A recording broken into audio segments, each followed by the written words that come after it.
Bom dia, boa tarde ou boa noite, né, para todo mundo. Essa é a quarta versão do podcast da Tarkin. A gente trouxe a Larissa, que é mais uma Jedi do agro, né, que passou por muita coisa, viu muita coisa. Vamos compartilhar um pouquinho da história dela, a visão que ela tem do agro. Acho que ela teve uma perspectiva única, né, nos últimos anos. Dos que eu falei aqui, talvez seja a primeira pessoa que seja de finanças nativa, né? Então vai ser bom também conseguir desenvolver uma perspectiva mais centrada em finanças para o agro. E é isso, Larissa, é um prazer ter você aqui com a gente. Obrigada, Luiz. O prazer é meu. Super obrigada pelo convite. Super feliz de participar aqui com vocês, pessoal. Beleza. Larissa, você, como eu, né, não é nativa do agro. Você não formou em agronomia, não começou a carreira em outras empresas, né? E fez uma transição tardia, vamos dizer, né? Assim, já tinha uma jornada profissional significativa antes de começar na Syngenta lá. Como é que é esse negócio de começar no agro depois assim, dizendo que já teve uma carreira antes, né? Como é que é chegar no agro sem ser uma recém-formada em agronomia?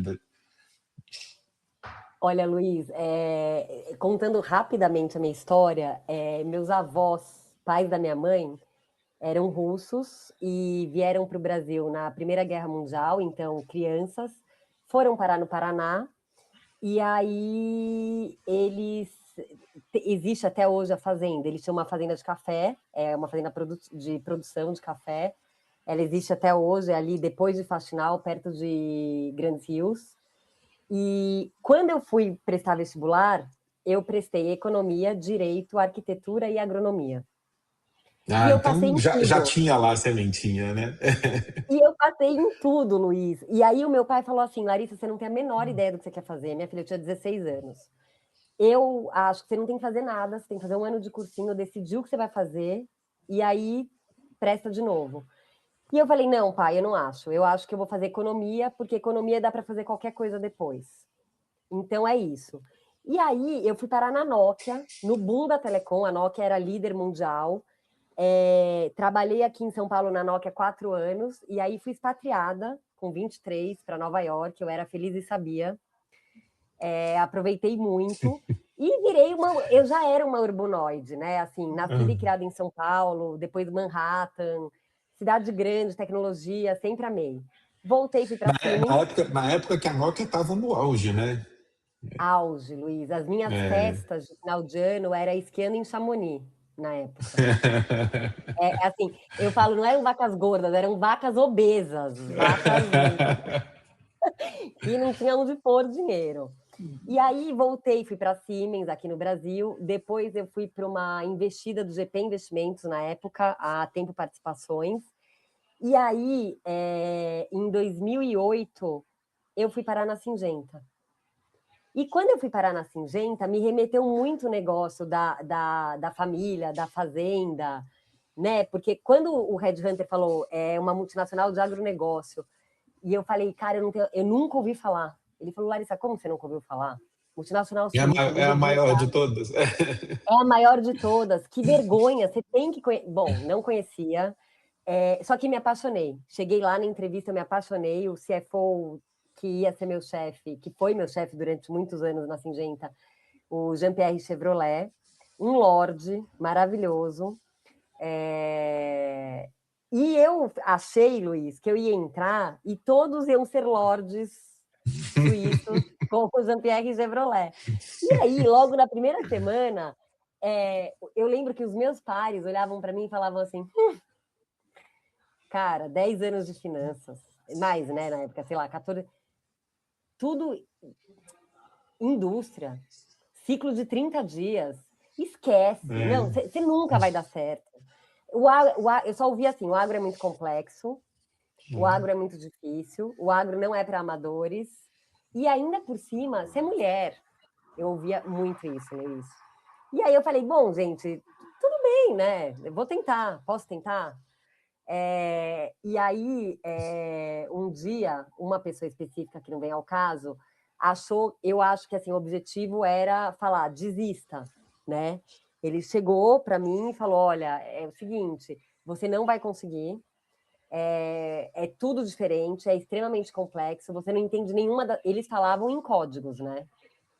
Então, assim, só uma Até sopa de hoje, né? letrinha. Pois é. Até hoje. E assim, era codificada a conversa, É. e ele falou assim, e eu não vou ajudar, entendeu? Então, assim, cara, mas aquilo me motivou de um jeito, Luiz. Eu falei, não, agora eu vou ser a melhor CFO de agro que esse país já viu na vida, sério. Agora eu vou para cima. E foi isso, e é apaixonante, né, Luiz? Eu acho que o agro, do mesmo jeito que ele é complexo e difícil, ele é apaixonante. Porque na entrevista, o Jean-Pierre falou para mim assim: Larissa, a diferença do agro para essas outras empresas que você trabalhou é que nunca um ano é igual ao outro. Daí eu falei, nossa, que blá blá blá, né, cara?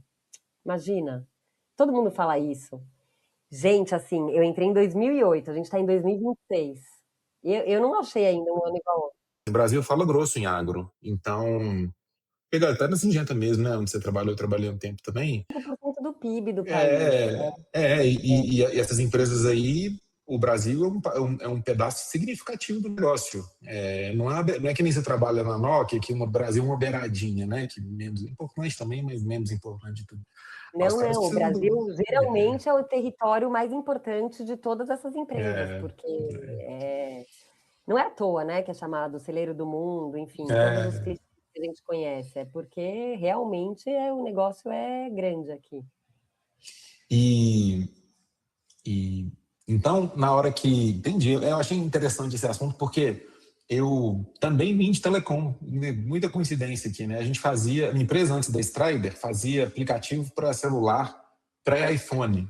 E um dos maiores clientes Gente, era a Nokia, inclusive. E a caramba, gente Luiz, não a gente fazia acredito. os aplicativos que vinham bundled no N95, você lembra do N95? Sei Lembro só muito do quem é mais velho que N95. sabe. Mas assim, eu acho que leva muita coisa, né? Assim, aqui na TAR, a gente tem um histórico, desde na TAR e na Strider também, antes de trazer gente que não era do agro. Então, se você pegar as pessoas que trabalham aqui na empresa, tirando os engenheiros desenvolvedor, né? Porque aí nenhuma é do agro, né? Não tem engenheiro desenvolvedor no agro.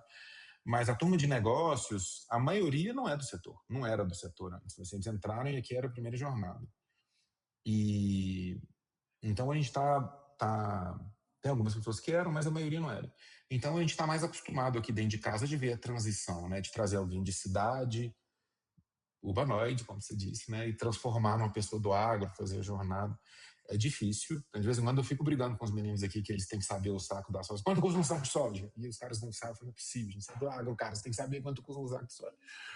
E para tentar acelerar essa transição, é que o pessoal do agro acorda sabendo, todo mundo, até o menino de 6 anos lá na fazenda sabe quanto custa um saco de soja.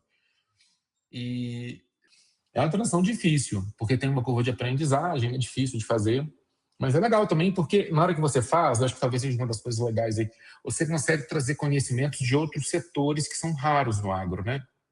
Então, tem um potencial enorme nessa transição também, porque você acaba levando algumas coisas que se tivesse sido nativa do setor, seria mais difícil para desenvolver, né?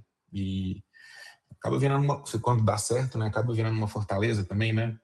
Na jornada sua, assim, o que foi super legal que você levou da jornada pré-agro, que não tinha no agro? Quais eram as habilidades que estavam faltando lá, que foi bom ter feito um começo de carreira fora?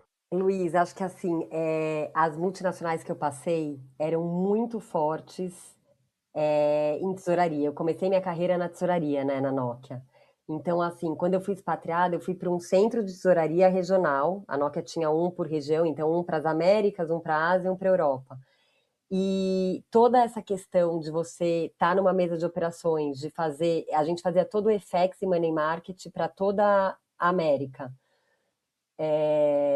A questão de head accounting, de finanças hard mesmo, sabe? Os meus chefes eram todos Harvard, então, assim, o aprendizado técnico de finanças, acho que eu não teria tido se eu tivesse ingressado direto na Singenta Brasil, por exemplo.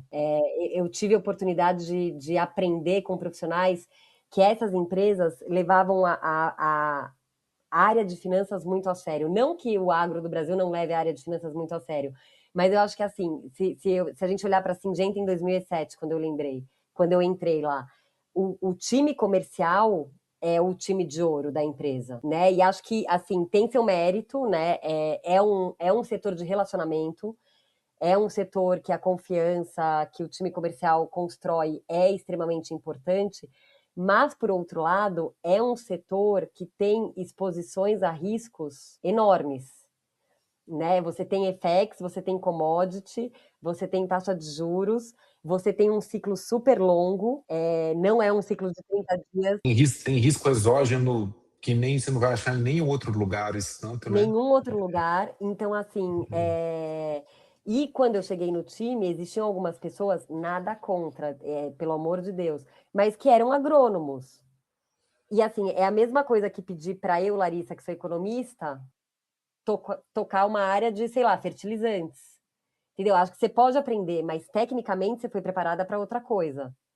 Né? Tudo nessa vida você pode aprender e desenvolver então, assim, eu acho que foi muito o meu diferencial quando eu cheguei na Syngenta era essa bagagem técnica muito forte que eu tinha do lado de finanças.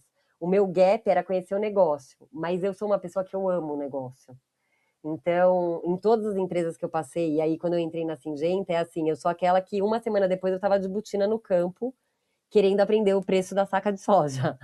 Me ensina aqui como é que é esse negócio, eu quero entender. Eu acho que eu sempre fui muito curiosa, eu sempre adorei estar perto do negócio, então acho que isso faz muita diferença. Legal. Larissa, eu tenho uma pergunta. Como que foi esse processo de aprendizagem assim, no agro? Você foi para o campo, quanto tempo que demorou e quais foram os desafios, quais são as dicas também?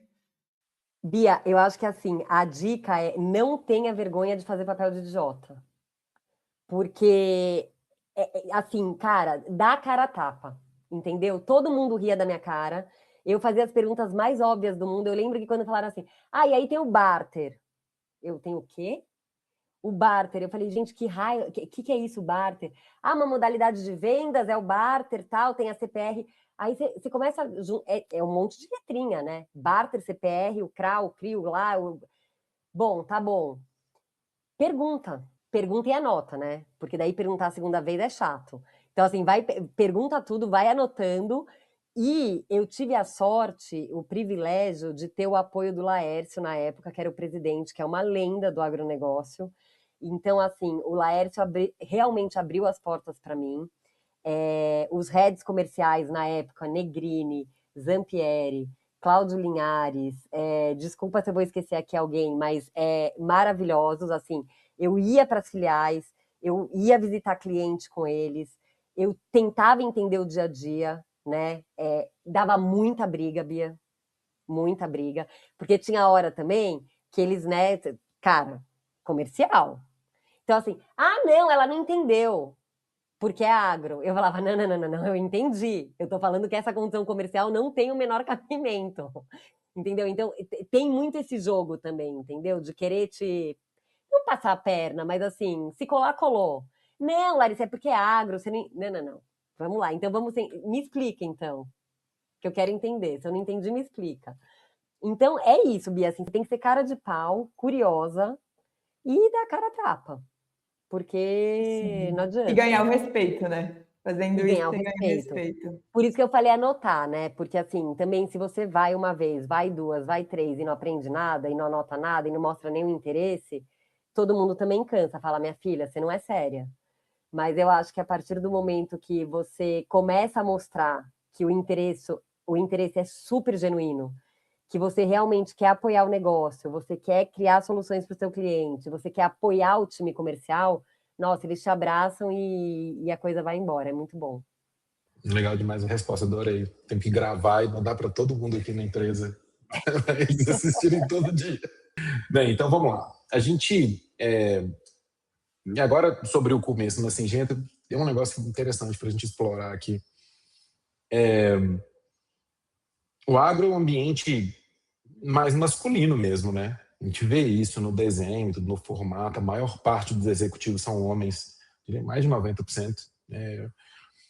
o mais legal é que as poucas mulheres que tem estão em finanças. Então, a gente tem várias CFOs aqui que a gente serve, né?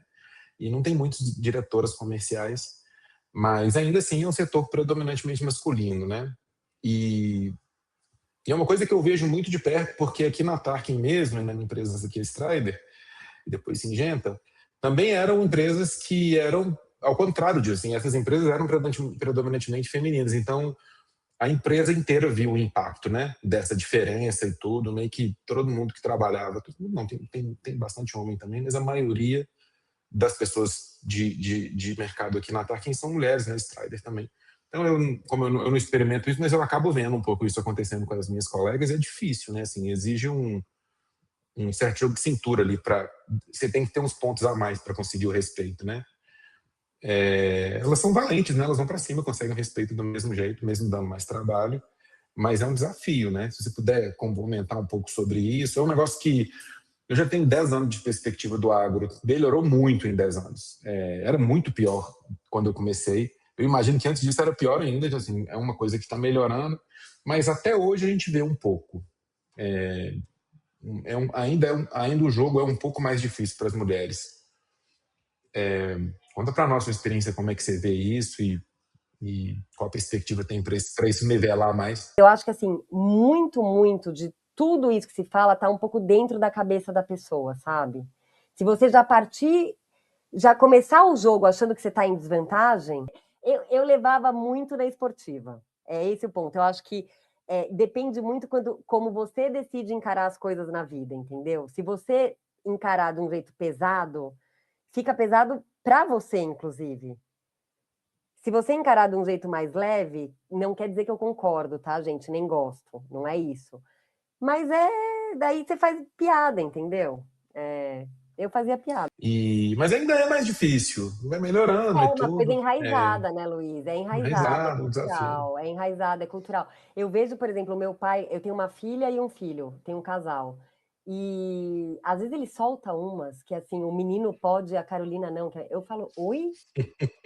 Gente, e aí você fala, gente, 75 anos deixa, né?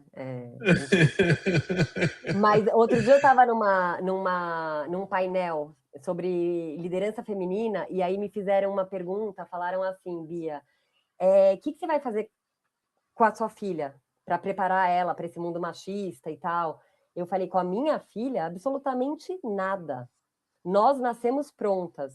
O meu objetivo de vida é criar um menino que não seja machista. Isso que é difícil. É que nem medicina preventiva. Não adianta pegar pessoas de 70 anos, o câncer já virou metástase, entendeu? A você começar lá no comecinho. Começar com os meninos, né? Tem que focar nos meninos, gente. É medicina preventiva. É isso. Eu concordo com você, é isso mesmo. Então, voltando lá para... Eu adorei esse papo. A gente voltando lá para a Syngenta, aí a gente tem evolução das áreas de crédito, né? Então, eu estou no agro com crédito, tem desde 22. Então, assim, são 4 anos, né? E eu já consigo ver uma evolução significativa acontecendo nos times. Eu acho que esse crunch que a gente está vendo, que já começou talvez mais ou menos ali 2019, 20 para frente, está deixando os times de crédito, os times de finanças em geral, mais sofisticados nas empresas, né? Então agora a gente vê uma jornada de sofisticação de finanças. A gente vê isso claramente assim, na qualidade dos CFOs, no tamanho dos times, no investimento em formação. E aquilo que você falou é verdade mesmo, assim, um pedaço do negócio está ali. Custo de capital para distribuição, mais ainda. Assim, para distribuição, o custo de capital é fundamental para formar preço. Porque assim, se você capta dinheiro mais barato para fazer crédito 1% mais barato, ou 2%, você consegue acesso a um crédito 2% mais barato, e você chega no mercado com um preço 2% mais barato, porque você está financiando seu cliente mais barato, um diferencial enorme. Esse cara vai crescer e o outro vai diminuir. Então a gente tem visto a tendência na distribuição e também na indústria. Assim, a indústria precisando recorrer a modelos de financiamento mais sofisticado, aparecendo um monte de veículo para poder desalavancar balanço, para conseguir colocar as dívidas, os recebíveis fora do balanço, em fundo ou em outros instrumentos. Como é que você vê essa jornada de sofisticação de finanças no agro? Que eu acho que não acabou, né? Nós ainda temos alguns anos pela frente. Nós estamos no meio dela, Lina, mas como é que você vê isso? Qual que é a sua perspectiva sobre essa área? A CPR começou em 2004, né? Em 94, desculpa. E o barter viralizou. A gente, na Syngenta, a gente não, né? Quando eu estava na Syngenta, desculpa, a Syngenta sempre foi, assim, líder de inovação no mercado para soluções de financiamento e de crédito, né? Então, quando a gente estava lá, em 2009, a gente emitiu o primeiro CRA, que foi uma coisa, assim, sensacional. E aí, em 2012, foi o primeiro CRA pulverizado do Brasil, foi emitido lá também. E assim, Luiz, eu lembro que tinha um carrinho de supermercado, aqueles de ferro mesmo de supermercado, com caixas de papelão cheias de documento físico que iam comigo para todas as salas, porque eu tinha que assinar todas aquelas caixas, todos aqueles papéis para desembolsar o CRA. E como era muito papel, então eu ia com o carrinho, eu sentava na reunião, abria uma caixa e ficava na reunião e assinando aqui no automático. E aí corta, né? A gente olha hoje como tá, é assim, é incrível. É uma evolução impressionante, né? É absolutamente impressionante. Motor de crédito. Quando eu entrei lá em 2008, a análise de crédito era toda papel. Manda o balanço, manda a DRE, manda o imposto de renda do senhor. Papel, PDF, digitalizando e salvando todos os arquivos. Então, assim, a gente olha para hoje, os algoritmos, os motores de crédito, assim, eu acho que muita coisa evoluiu. E teve uma frase outro dia, eu não sei se é o CEO ou o CTO da Google, eu não sei. Ele falou assim: você tem que pensar no futuro, não olhando para o passado, mas olhando para a velocidade de mudança do presente. Tá tão rápido todas as mudanças com AI, que assim, qual que é a minha perspectiva? A minha perspectiva é que vai evoluir muito e muito rápido. Porque tem evoluído muito rápido. Uma transformação grande, né? Um dos desafios que a gente vê à medida que o setor vai amadurecendo, melhorando, começa a surgir uma demanda de profissionais de crédito no agro. E esse é um desafio danado, porque você não consegue pegar um profissional de crédito fora do agro e migrar para o agro automaticamente pelos problemas que a gente já discutiu aqui, né? Você tem a jornada de transição ali, que é um desafio, não é todo mundo que quer esse perrengue na vida, né, de trocar de setor, ter que aprender tudo. E você trazer pessoas que não são de finanças do agro para finanças também é um desafio, porque às vezes não é o DNA que a pessoa desenvolveu, e envolve também o aprendizado de um monte de habilidades novas que também não viram rápido. E aí acaba com que a gente tenha uma demanda enorme por esse tipo de profissional e que acaba gerando uma certa precariedade nos times. Então, às vezes vai ter menos gente do que precisa, ou as pessoas que estão no time são menos qualificadas do que precisa. E isso talvez seja uma das maiores coisas que atrasa o desenvolvimento, porque no final precisa de gente também para operar, né? Por mais que você ponha software e coisas, no final alguém tem que ter gente olhando, você vai ter que ter mais gente Luiz, operando. acho que você tocou num ponto tão crítico, tão crítico, porque discuti bastante, né, esse tema de crédito na distribuição 2 anos atrás. Eu falava assim, gente, precisa de um time de banco fazendo crédito. A distribuição, as revendas, elas não vendem insumos, elas vendem dinheiro. Elas financiam os produtores. Então, assim, a hora que você tem um crédito que não é muito bem feito, acaba inadimplência. E a revenda com uma margem de 7%, ela não consegue. Não consegue. Se recuperar do tombo. Então, eu acho que esse teu ponto, assim, é absolutamente crucial. Assim, os profissionais de crédito, de bancos, por exemplo, é muito difícil fazer a migração, não é uma coisa overnight, ele vai entender, ele vai pegar. Mas, por outro lado, como é que a gente desenvolve esses profissionais de crédito do agro para ficar igual o crédito de banco, né? Para ficar igual o crédito de banco. É um desafio, mas tem um problema que é pior que o banco, porque o banco não entrega limite do dia para a noite. Você não pode mandar um cadastro, ele fala, manda o limite de volta agora. O banco não faz isso, mas a revenda tem que fazer, senão ela perde a venda lá. Então é tipo o banco, só que mais rápido. É a mesma coisa do banco, só O que mais banco rápido. muito rápido. E aí, um outro ponto que eu tenho, que assim, juntando esse ponto com o futuro, eu acho que assim, a análise de crédito no agro, no Brasil, ainda é feito muito com base no lado negativo, do histórico, do perfil, do comportamento. Então, assim, eu acho que tem que chegar um momento que o bom pagador tem que ser beneficiado por isso, de forma Tem, rápida. isso com registro de crédito positivo, né? Isso é uma coisa Exatamente. importante mesmo. Isso é um desafio porque entra em critérios de LGPD. A gente é doido para fazer isso aqui, porque a gente tem os dados, né? Então, assim, você tem os históricos de pagamento em vários lugares, mas é um pouco difícil Nossa, Luiz, eu sonho com isso. compartilhar isso, porque como é que você, assim, o cedente ou a revenda indústria que vendeu também não quer ficar divulgando que o cliente dele é um bom pagador para os concorrentes, né? É um movimento complexo, mas eu acho que é o futuro também, assim, porque precisa e, e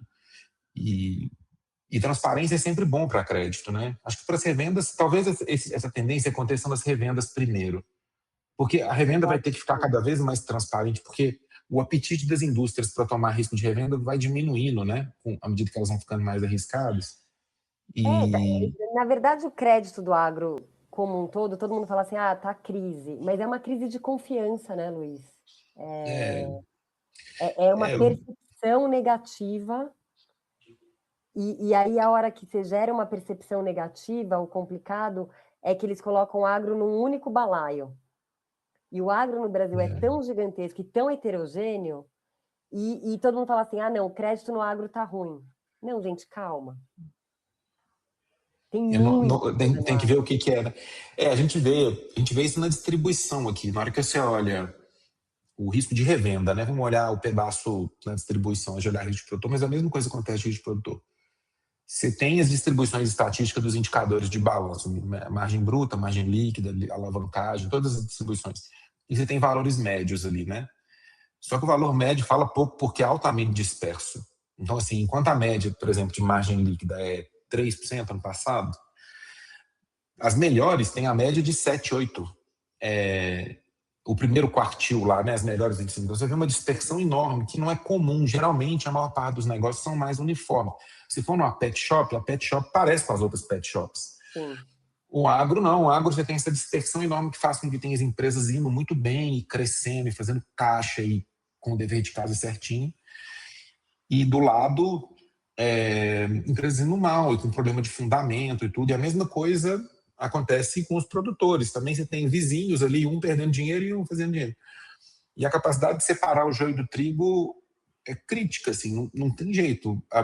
Nos setores de commodities, onde as margens estão apertadas, a imprensa machuca muito, né? E acho que isso passa por transparência, assim, você vai ter que ter mais informação para você conseguir separar, né? E isso é um desafio mesmo que a gente vê nos times de finanças. Com certeza. E eu acho que assim, quem souber separar o risco do ruído, né, fazer essa separação exatamente qual é o vizinho bom, qual é o vizinho ruim, vai conseguir capturar muito valor. E aí acho que tudo isso está ligado com dados, parâmetros. Tem uma jornada de dados importante ali, né? Depois da Singenta, eu vi no seu LinkedIn aqui, eu não sabia, descobri quando eu fui olhar seu LinkedIn aqui antes do papo. Você teve uma jornada de fintech, né? Você participou de algumas empresas.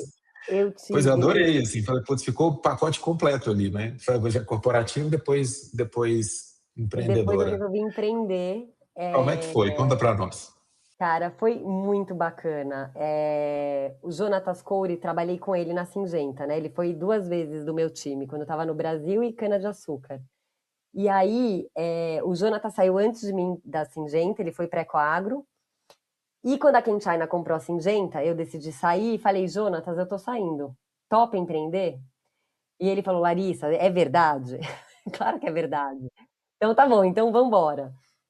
E aí, Luiz, 2018 era justamente essa janela que a gente está vivendo agora, porque tinha tido a crise 15, 16, e aí tinha uma crise enorme, né, de carteiras de inadimplência.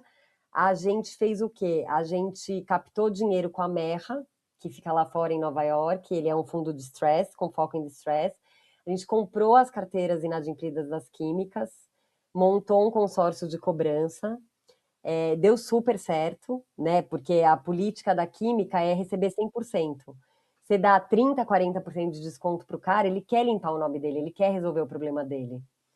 Então, é um mercado nervoso, né, de stress, não é um passeio no parque, mas deu super certo, foi super bacana. Foi muito interessante a transição, né, porque eu era ultra mimada na Syngenta. Secretária, helpdesk, o time, tudo lindo, maravilhoso. E eu lembro, eu e o Jonathan chegando no WeWork, e no primeiro dia a gente foi instalar as coisas, o computador, a impressora e tal, e a gente não conseguia, estava dando errado. E aí eu fui na recepção, toda, né? Oi, tudo bom, querida? Então, preciso de ajuda, você pode vir me ajudar? A pessoa olhou para minha cara, falou, gente, você tá louca? Pegou um manual, deu um manual e falou assim, querida, se vira, né? Eu peguei aquele manual, Luiz, aí eu lembro que, tipo, deu umas 6 da tarde, o Jonatas, Laris, estou indo embora, tal. Vamos embora, Larissa. Não, eu não saio daqui enquanto eu não ligar essa impressora. Chorei, ri, juro. Mas eu instalei a porcaria da impressora, liguei tudo, enfim. E aí, Luiz, com a grana desse fundo, chegou um momento que só ficou um residual, a gente acabou vendendo para a NPL até. E aí, com a grana desse fundo, a gente falou assim: vamos montar. A gente nem falava fintech na época. A gente falou: vamos montar uma plataforma digital. E aí era o PagAgra, era uma plataforma digital de desconto de duplicatas para cadeia de insumos. Era super nichado. Nosso sweet spot eram revendas que faturavam de 300 a 700 milhões de reais. Era basicamente eu, o Jonatas e um desenvolvedor, um dev, que sentava do meu lado, eu fazia o código junto com ele, era a coisa mais divertida do mundo. Eu descobri que era uma coisa super matemática. Eu falei, Jonatas, isso é matemática, acabou, eu sei o que eu estou fazendo. Programação é matemática mesmo. Em geral, tem umas coisas. Não, eu lembro que eu ficava tão agoniada, porque aí isso a gente começou em 2019, e aí a plataforma realmente ficou muito boa e funcionava. Só que aí o produtor descontava e ia o DocSign para ele. Ele imprimia e me mandava pelo correio o negócio assinado. E eu falava, senhor, pelo amor de Deus, dá o clique lá. Bom, para nossa sorte, Luiz, sorte do lado da PagAgro. Em março de 2020 começou a pandemia. Aí todos eles queriam dar o clique lá no DocSign, enfim. E aí o Jonatas teve alguns temas pessoais, resolveu sair, a gente acabou vendendo para Capitalis. Que legal. Foi bem legal.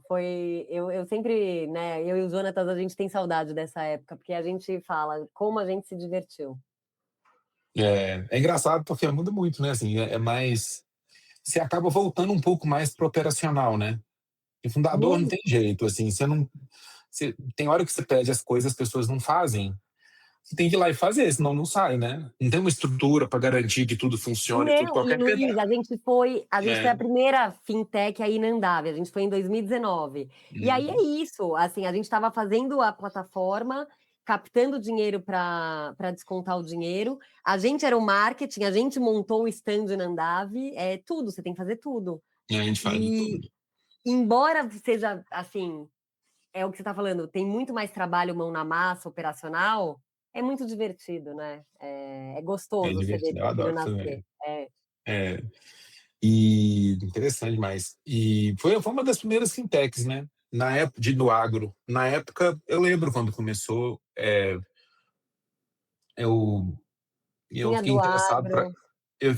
foram todas dessa época, mais ou menos. Eu fiquei super interessado quando eu vi essas empresas nascendo. Eu estava na Syngenta já. E já tinha vendido a Strider, né? E a Strider era porteira para dentro, então ela não tocava nisso, né? Mas o assunto já me interessava. E eu vendo essas empresas nascer, dava uma vontadinha. A vontadinha que virou a Tarkin depois, né? Interessante, assim, nessa época, eu percebi isso porque a Strider, como era porteira para dentro, depois virou a Syngenta Digital, você vai muito em fazenda, né? Então, assim, o seu cliente é produtor, né? Então, gastava muito tempo como produtor. E aí, de repente, no final de 2017 e durante o ano de 2018, o produtor só falava de finanças. O produtor parava de falar de agro. Então, chegar para falar com os produtores, estavam conversando só de barter, de crédito, de capital, e não tinha mais muito interesse pela área agronômica. É lógico que os caras continuavam olhando, porque você está tocando uma fazenda, mas a competição com o discurso de finanças nos produtores começou a ficar grande, assim. Isso me incomodava, porque eu queria conversar de agronomia com eles, né? E eles conversando dos temas que a gente trata hoje aqui, crédito, acesso ao capital e tudo. E eu falei, cara, acho que vou fazer a empresa num negócio errado, porque não é possível, eu tenho que fazer uma empresa das coisas que os caras estão falando, né? Porque eu cheguei aqui para falar de uma coisa que eles querem falar de outra coisa, quem está errado sou eu, não é eles, né? E eu vi as empresas, inclusive a sua na época, e fala, pô, que legal essas empresas, está começando, né? E vi o setor começando e tudo. Tem muitas empresas legais dessa época e algumas que vieram logo depois, que foi o que formou a base das fintechs que a gente tem hoje, né? Não, e Luiz, assim, até 22, o agro estava voando, né? Voando, voando. Assim, os resultados de revenda, indústria, produtor, todo mundo voando, todo mundo se alavancando, festejando. Não tinha máquina para comprar na concessionária. Exatamente, É, exatamente. Era, nossa. e, pois é, e aí, conta para nós um pouco da jornada em distribuição, porque aí você foi para a AgroGalaxy, né? Então, aí, na Como é que foi, verdade, assim? na verdade, nesse paralelo a esse período, o Sebastian Popic do Aqua me chamou para ser conselheira independente no AgroGalaxy. Final de 2020. Então, assim, 2020, 21, 22, resultados assim, astronômicos, maravilhosos. E aí, 22 para 23 foi onde tudo virou, né? Recapitulando aqui, acho que começou com a guerra da Rússia e da Ucrânia, todo mundo apostou que fertilizante o preço ia explodir, todo mundo comprou estoque. Cara, o mercado foi inundado, derreteu, teve write-off na cadeia inteira, indústria fez write-off, revenda fez write-off, produtor fez write-off. Aí, não sei se você lembra, ali no comecinho, maio de 23, teve a Americanas quebrou. E aí começou a secar o crédito para todo lado, né? Para varejo. E aí, as revendas de agro, elas estavam numa intersecção de dois problemas para os bancos. Agro, que estava com um problema de preço enfim, a questão dos fertilizantes, e varejo. Então, assim, as torneiras secaram para a distribuição no Brasil. Aí veio a primeira onda de inadimplência, né? As commodities, preço caindo, margem apertada de produtor, começou a inadimplência. O time de crédito, enfim, estava vindo de uma onda boa, estava todo mundo tranquilo, né? Todo mundo achando que é amigo de todo mundo. Enfim, começou a inadimplência e virou uma bola de neve. Por quê? Porque além de tudo isso, tinha a questão da taxa de juros que estava super alta. Então, assim, a distribuição estava gerando caixa para pagar juros para banco. Está até hoje, né? Se você for olhar. Só que Até agora está hoje. melhor um pouco. Ela está conseguindo pagar. Antes ela não conseguia pagar. Ela consegue. Agora está conseguindo pagar Uma uma parte parte. dele consegue pagar o juros. Mas a conta está muito ruim, assim, com 20% de custo de capital, com o preço da soja e o preço do dólar, é muito apertado para fechar. Para arrendamento, não fecha. Para quem não é arrendado, tem que ser bom. Tem que ser bastante eficiente para conseguir fechar a conta. E ainda tem um agravante que tem muita dívida rolada, né? Então, assim, vem muito endividamento lá de trás, que tem que ir pagando as parcelas, que consomem a disponibilidade de capital dos produtores também. Então, não é só o problema agora. É o problema agora, mais do que vem sendo carregado das épocas de juros de 2%, que o dinheiro era de graça e ficava barato endividar, né? E as pessoas acabaram, muita gente tomando crédito à taxa variável, sem entender que depois ia subir muito. Então, Luiz, mas assim, para os novos entrantes no agro, eu acho esse um ponto super importante, né? Porque eles olham agora e falam assim, gente, esse agro, Deus me livre, olha essa crise, olha que horror. Assim, eu entrei na ressaca da crise de 2005 no agro. Depois vieram anos de glória. Aí teve 15 e 16. 17 ressaca, anos de glória. Essa aqui tá durando um pouquinho mais, mas é cíclico, gente. Eu também acho. É tempo. Todo mundo vai continuar tempo. precisando comer, os asiáticos vão continuar precisando de soja, os estoques acabam uma hora. Não tem jeito, né? Eu também acho que é tempo. Talvez essa crise sirva para bancarizar mais o agro. Porque eu não acho que as indústrias vão topar voltar a alavancar que nem era antes, sabe? Eu também acho que não. Eu também acho que não, Luiz. Eu acho que finalmente a indústria vai falar, tá bom, levou. E tem uma coisa nova também, então eu gostaria de ouvir um pouco você sobre isso. Tem os asiáticos, né? Que entram super agressivos e isso não tinha antes, né? Você nunca tinha visto tanta competição no mercado de insumo e um certo processo de comoditização também. Então, por exemplo, quer saber, eu vou comprar só produto sem patente e mesmo que eu aplique mais, mas eu consigo entrar ali numa pressão de custo e os produtores comprando custo muito, então não adianta, ele pode... Luiz, esse é um ponto, assim, para mim, crítico. E que eu venho desenvolvendo uma tese mental, que eu vou até compartilhar com você, porque, assim, eu acho que chegou um ponto que as margens estão tão apertadas e os produtos estão tão comoditizados que, assim, alguma coisa na forma que o agro opera no Brasil tem que mudar. E aí, quando eu começo a pensar, assim, tem que ter uma eficiência operacional que venha de algum lugar. Porque é commodity, produto, é custo, os caras estão com a margem super apertada. E aí, quando a gente começa a pensar no modelo do agro no Brasil, como é que se vende produto? Time comercial. O time comercial é grande, tem carro, então é time comercial com frota. Como é que, com a tecnologia que existe hoje, com tudo que existe hoje, a gente não foi capaz ainda de ter um e-commerce do agro? Eu não sei, é difícil como esse produtor não topa, não. Mas dá para baratear o custo de distribuição muito, Dá né? para baratear muito, Luiz, Dá. Agora, muito. como esse talvez seja o futuro, eu não sei quando exatamente, assim, você vê Eu a também não, mas FG, assim, eu tenho pensado nisso, porque essa coisa do produtor não topa mais também, tá mudando. se for mais barato, ele topa, assim, ele vai Se seguir for mais preço. barato, ele topa. E se for pelo WhatsApp, então, ele topa 2 Ele vezes. topa na hora. Tem a jornada da Exatamente. FBN nos Estados Unidos, né, que fez isso alguns anos atrás e tem um monte de aprendizado construído, eu acho que chega.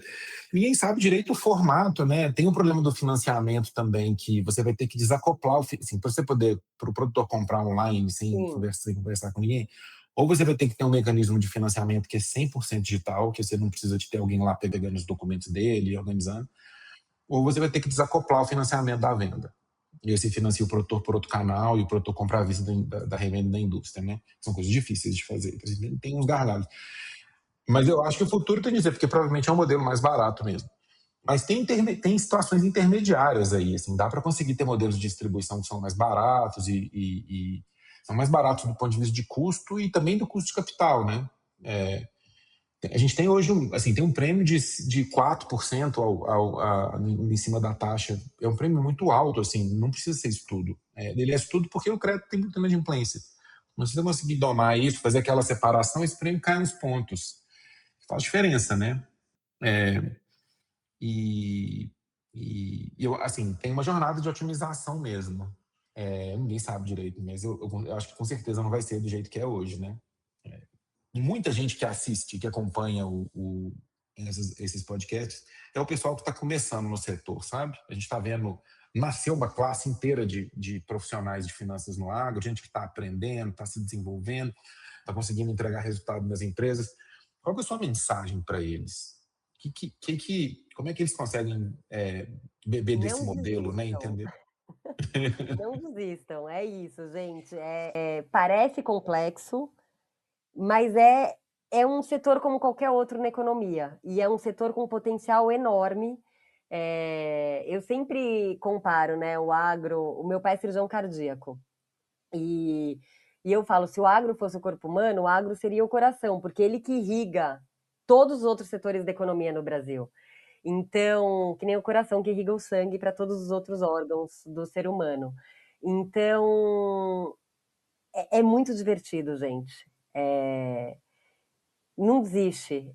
Parece difícil, mas não é. A hora que você entender as siglinhas e a hora que você entender o ciclo de cada uma das culturas da safra, é um jogo muito divertido.